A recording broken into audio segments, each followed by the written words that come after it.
Charles Fletcher Loomis, periodista, explorador e historiador nacido en 1859 en Massachusetts, es seguramente uno de los pocos anglosajones que fueron capaces de rechazar las mentiras de la leyenda negra sobre la hispanidad y esforzarse en buscar la verdad. Nacido en una familia protestante de clase alta, compartió estudios en Harvard con el futuro presidente supremacista Theodore Roosevelt, pero abandonó los estudios para ir a buscar aventuras al lejano oeste. En 1884 logró que un periódico le financiara un viaje para conocer la California hispana, ya en manos de Estados Unidos, a cambio de sus crónicas. Como cualquier joven estadounidense de su época, Loomis consideraba que los indios eran sucios, salvajes y violentos, y que el mejor indio era el indio muerto. Cuando se encontró en Nuevo México y en California con que los indios eran educados y hospitalarios, construían iglesias católicas y hablaban en español, el choque le resultó tan violento que se decidió a conocer la verdad sobre las misiones españolas, a indagar en la historia de la conquista española del Nuevo Mundo y a compararla con la actuación anglosajona. Consecuencia de ese estudio es su obra The Spanish Pioneers, publicada en 1893, de la que compartimos a continuación varios fragmentos. Dice así: no se nos ha enseñado a apreciar lo asombroso que ha sido el que una nación mereciese una parte tan grande del honor de descubrir América, y sin embargo, cuando lo estudiamos a fondo, es en extremo sorprendente. Había un viejo mundo grande y civilizado. De repente se halló un nuevo mundo, el más importante y pasmoso descubrimiento que registran los anales de la humanidad.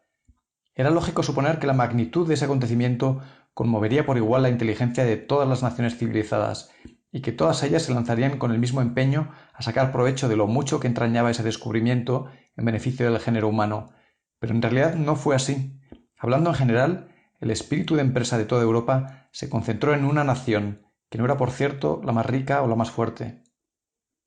Pero en la valerosa nación que hizo posible el descubrimiento no faltaron héroes que llevasen a cabo la labor que con él se iniciaba. Ocurrió ese hecho un siglo antes de que los anglosajones pareciesen despertar y darse cuenta de que realmente existía un nuevo mundo. Durante ese siglo, la flor de España realizó maravillosos hechos.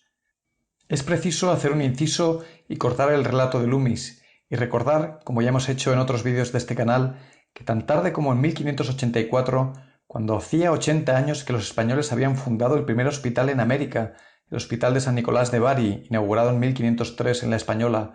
cuando hacía 50 años que los españoles habían fundado la primera universidad, en 1538 en Santo Domingo, pues bien, en 1584 los ingleses fracasaban por 2 veces al intentar organizar su primera colonia en América del Norte, en la isla de Roanoke, a instancias del repugnante pirata Raleigh, años después descabezado por su propio rey.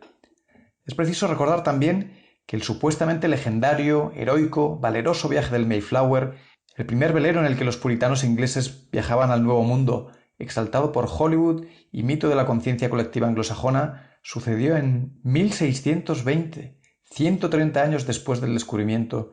100 años después de la conquista de Tenochtitlán, cuando ya España había fundado cerca de 1000 ciudades en América, se habían fundado ya 7 universidades, hacía 60 años que había cátedras de náhuatl y otomí en la Universidad de México, y un larguísimo etcétera. Continuamos con las palabras de Loomis. Ella fue la única nación de Europa que no dormía. Sus exploradores, vestidos de malla, recorrieron México y Perú, se apoderaron de sus incalculables riquezas e hicieron de aquellos reinos partes integrantes de España. Cortés había conquistado y estaba colonizando un país salvaje 12 veces más extenso que Inglaterra, muchos años antes que la primera expedición de gente inglesa hubiera siquiera visto la costa donde iba a fundar colonias en el Nuevo Mundo, y Pizarro realizó aún más importantes obras. Ponce de León había tomado posesión en nombre de España de lo que es ahora uno de los estados de nuestra república, una generación antes de que los sajones pisasen aquella comarca. Aquel primer viandante por la América del Norte, Álvaro Núñez Cabeza de Vaca, había hecho a pie un recorrido incomparable a través del continente, desde la Florida al Golfo de California, medio siglo antes de que nuestros antepasados sentasen la planta en nuestro país.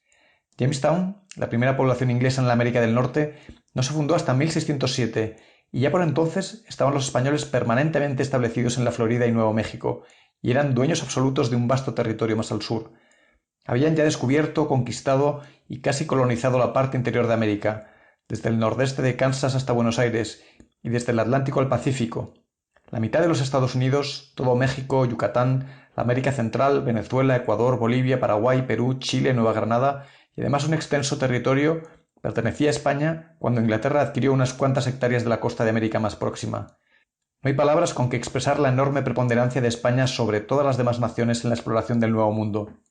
Españoles fueron los primeros que vieron y sondearon el mayor de los golfos, españoles los que descubrieron los dos ríos más caudalosos, españoles los que por vez primera vieron el Océano Pacífico, españoles los primeros que supieron que había dos continentes en América, españoles los primeros que dieron la vuelta al mundo.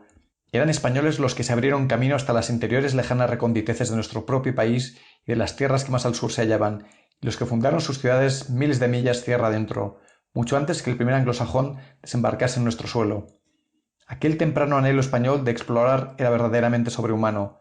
Pensar que un pobre teniente español, con 20 soldados, atravesó un inefable desierto y contempló la más grande maravilla natural de América o del mundo, el Gran Cañón del Colorado, nada menos que 3 centurias antes de que lo viesen ojos norteamericanos. Y lo mismo sucedía desde el Colorado hasta el Cabo de Hornos. El heroico, intrépido y temerario Balboa realizó aquella terrible caminata a través del istmo y descubrió el Océano Pacífico y construyó en sus playas los primeros buques que se hicieron en América, y surcó con ellos aquel mar desconocido, y había muerto más de medio siglo antes de que Drake y Hawkins pusieran en él los ojos. Cuando sepa el lector que el mejor libro de texto inglés ni siquiera menciona el nombre del primer navegante que dio la vuelta al mundo, que fue un español, ni del explorador que descubrió el Brasil, otro español, ni del que descubrió California, español también, ni los españoles que descubrieron y formaron colonias en lo que es ahora los Estados Unidos, y que se encuentran en dicho libro omisiones tan palmarias y 100 narraciones históricas tan falsas como inexcusables son las omisiones, comprenderá que ha llegado ya el tiempo de que hagamos más justicia de la que hicieron nuestros padres a un asunto que debiera ser del mayor interés para todos los verdaderos americanos. No solamente fueron los españoles los primeros conquistadores del Nuevo Mundo y sus primeros colonizadores, sino también sus primeros civilizadores. Ellos construyeron las primeras ciudades, abrieron las primeras iglesias, escuelas y universidades, montaron las primeras imprentas y publicaron los primeros libros, escribieron los primeros diccionarios, historias y geografías, y trajeron los primeros misioneros, y ya antes de que en Nueva Inglaterra hubiese un verdadero periódico, ya ellos habían hecho un ensayo en México y en el siglo XVII. Una de las cosas más asombrosas de los exploradores españoles, casi tan notable como la misma exploración,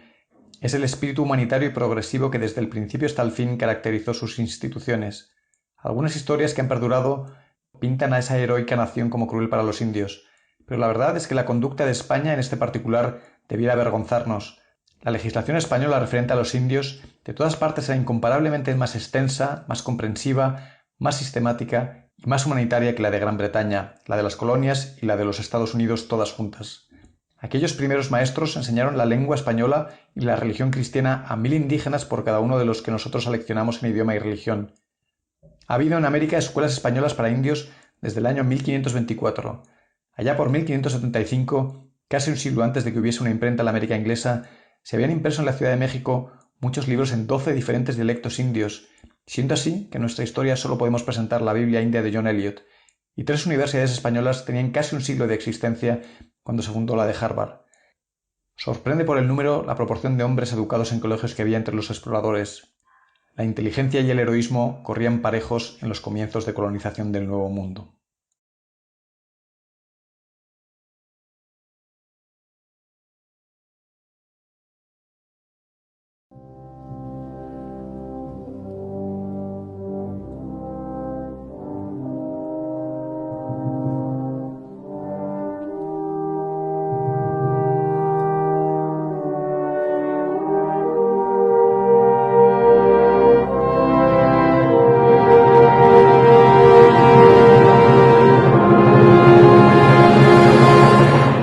En la Asociación Hispanidad creemos que conocer nuestra verdadera historia es imprescindible para construir un futuro común de unidad, fortaleza y prosperidad. Si compartes estas ideas, suscríbete al canal y afíliate a la Asociación Hispanidad.